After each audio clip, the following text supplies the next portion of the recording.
The Philippines will implement countermeasures, proportionate and reasonable, against illegal, coercive, aggressive, and dangerous attacks by China's coastguard and maritime militia in the South China Sea. This is according to President Ferdinand Marcos Jr. in response to the frequent face-off in disputed waters in the West Philippine Sea, damaging Philippine vessel and injuring personnel on board.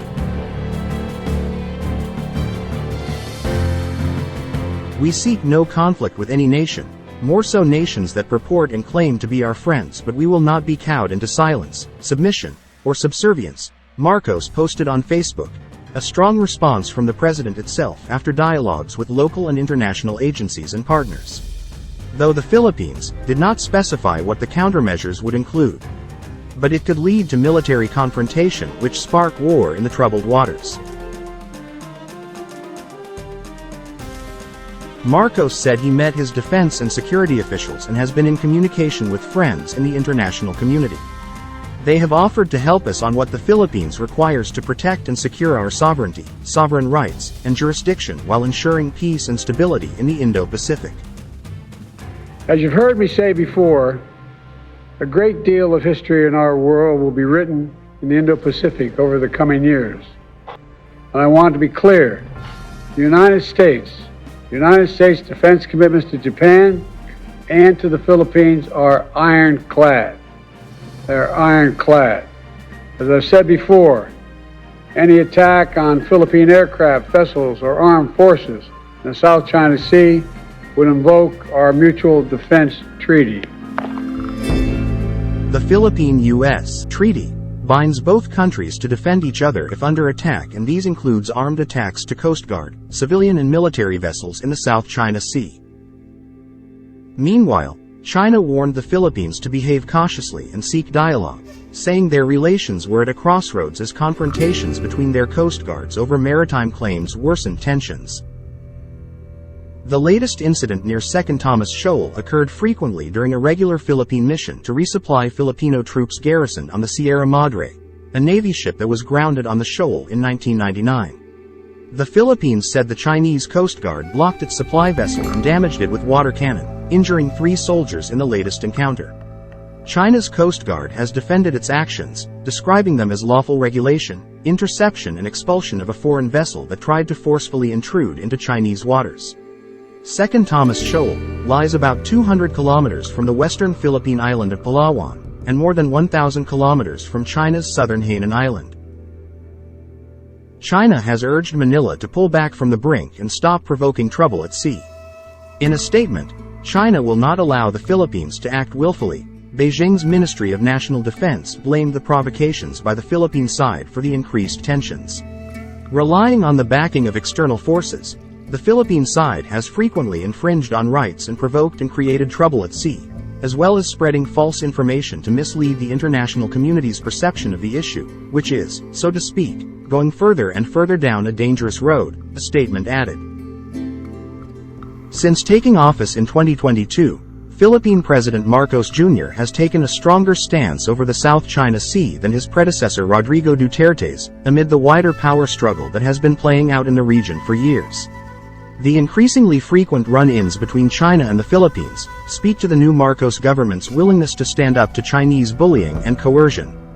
Part of that is certainly attributable to the closer U.S.-Philippines alliance, which helps give Manila the confidence that Beijing will be deterred from overt military force, lest it invoke the U.S.-Philippines Mutual Defense Treaty. The South China Sea is widely seen as a potential flashpoint for global conflict, and the recent confrontations between Manila and Beijing have raised concerns among Western observers of potentially developing into an international incident if China, a global power, decides to act more forcefully against the Philippines, a U.S. treaty ally. With China aggressively asserting its claims on the South China Sea, President Ferdinand Marcos Jr. of the Philippines spent his first year on the job beefing up Manila's alliance with its oldest ally, the United States. Now he is shoring up support from a wider and new network of partners.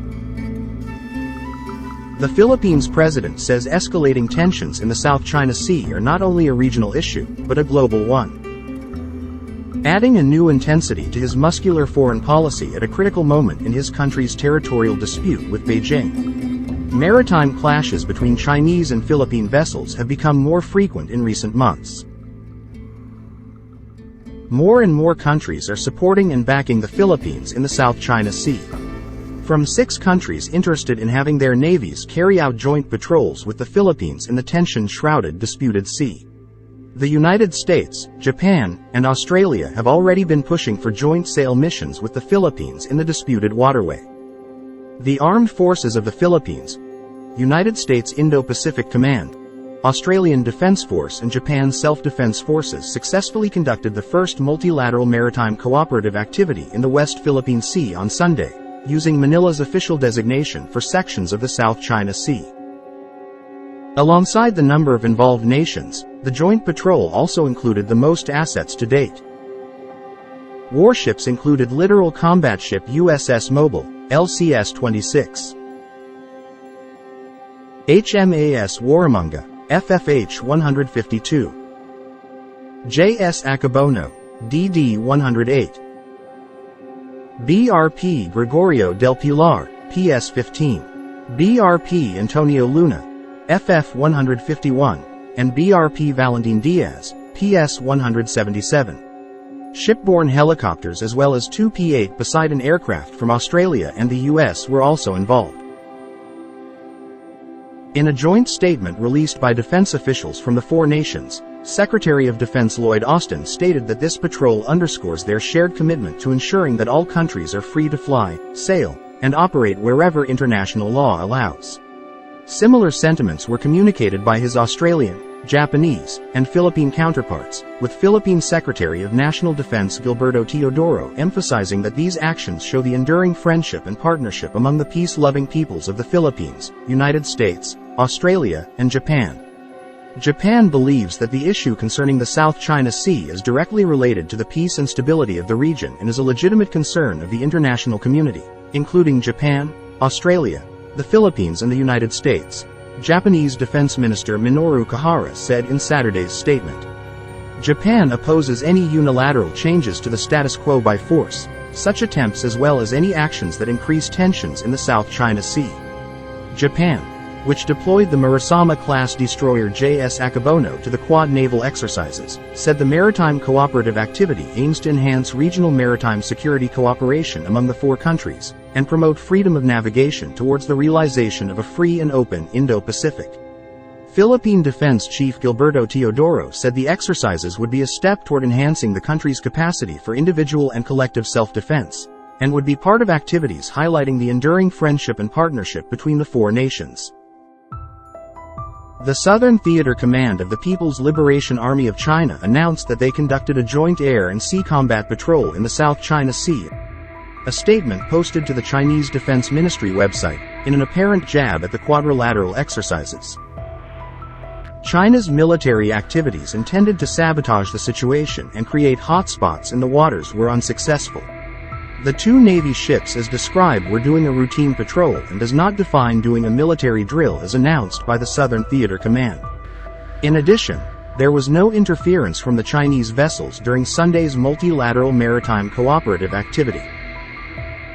The MMCA's exercise areas were off the coast of Busuanga in Palawan, and these participating ships also passed along Sabina Shoal and Reed Bank, an area which take part of China's 9-line claims. Chinese Navy ships will freak out, and does not even attempt to bother or do anything to block or prevent the joint maritime patrol at the West Philippine Sea. This is far different from their actions in the past, where they water cannon, blocked and harassed the Philippine vessels. The first multilateral maritime cooperative activity carried out by the Philippines, United States, Australia, and Japan in the West Philippine Sea this year was a huge success. They were able to achieve all the objectives that had been set forth, including the anti-submarine warfare exercise that were conducted. Some of the MMCA exercises included communication exercises, division tactics or officer of the watch maneuvers, and a photo exercise. Geography affords the US-Japan-Philippines-Australia alliance signal abundant opportunities to make trouble for the People's Liberation Army, denying China's military access to the vast maneuver space of the Western Pacific while hampering its movements up and down the Asian seaboard. Fortifying the offshore island chain while deploying naval assets in adjoining waters could yield major strategic gains. Yet the Philippines archipelago and island of Taiwan is the most strategic portion of the major part of the first island chain, which refers to the first chain of major Pacific archipelagos out from the East Asian continental mainland coast. Currently, the first island chain is the most effective point to counter any Chinese invasion and expanding influence. Can China fight against the US and Asia-Pacific alliance? China has built the world's largest naval fleet, more than 340 warships, and until recently it has been regarded as a green water navy, operating mostly near the country's shores. But Beijing's shipbuilding reveals blue water ambitions. In recent years it has launched large guided missile destroyers, amphibious assault ships and aircraft carriers with the ability to operate in the open ocean and project power thousands of miles from Beijing. In addition, Western marine security experts, along with the Philippines and the United States, claim China controls a maritime militia that is hundreds of vessels strong and acts as an unofficial force that Beijing uses to push its territorial claims both in the South China Sea and beyond. Most of Beijing's military buildup is concentrated along the Spratly and Paracel Island chains, where sustained land reclamation saw reefs being destroyed first and then built on. Over the past decade, the PRC has added more than 3,200 acres of land to its 7 occupied outposts in the Spratly Islands, which now feature airfields, berthing areas, and resupply facilities to support persistent PRC military and paramilitary presence in the region. Beijing's military construction sped up in 2014 as it quietly began massive dredging operations on 7 reefs in the Spratlys. Since then, Beijing has constructed military bases on Subi Reef, Johnson Reef, Mischief Reef and Fiery Cross Reef, fortifying its claims on the chain, according to the Asia Maritime Transparency Initiative at the Washington-based Center for Strategic and International Studies. The U.S. and its allies fear that the Chinese-held outposts, some of which boast military-grade airfields and advanced weaponry, could be used to restrict free movement in the area. According to Chinese think tank, there is no immediate risk of war between China and the Philippines in the South China Sea despite repeated clashes in recent months. This is because the Philippines cannot beat China on its own, and the U.S. is not interested in getting directly involved in any such conflict, the South China Sea Strategic Situation Probing Initiative, SCSPI, said. According to the report released by Beijing think tank, in the foreseeable future, there should be no armed conflict in the South China Sea. China cannot afford to war against the United States with their allies, including Japan, Australia, and the Philippines. President Ferdinand Marcos Jr. believes in doing more to assert Manila's claim in the West Philippine Sea but insists his government's approach is not equivalent to provoking Communist China. The U.S. has repeatedly expressed support for the Philippines on the matter, and condemned the Chinese action as dangerous and reckless. Beijing said it carried out control, obstruction and eviction in accordance with law, while also warning the U.S. not to intervene. The U.S. has also emphasized that it would be treaty-bound to defend the Philippines if its military, ships or aircraft were to come under armed attack. And I want to be clear, the United States defense commitments to Japan and to the Philippines are ironclad. They're ironclad. As I've said before, any attack on Philippine aircraft, vessels, or armed forces in the South China Sea would invoke our mutual defense treaty. While putting China on notice, Biden stressed that he was not looking for conflict with the country. Chinese Foreign Ministry spokesperson Mao Ning said the U.S. had no right to get involved in a problem between China and the Philippines. The U.S. is not party to the South China Sea issue. It has no right to get involved in a problem between China and the Philippines. The U.S. promise of defending the Philippines must not hurt China's sovereignty and maritime interests in the South China Sea, and it must also not enable and encourage the illegal claims of the Philippines.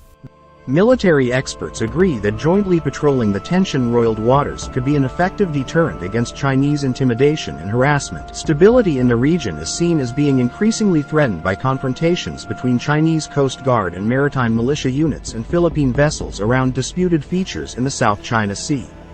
From territorial defense to countering transnational crimes, the Philippines' maritime training activity with allies will help to face an array of common threats in the region,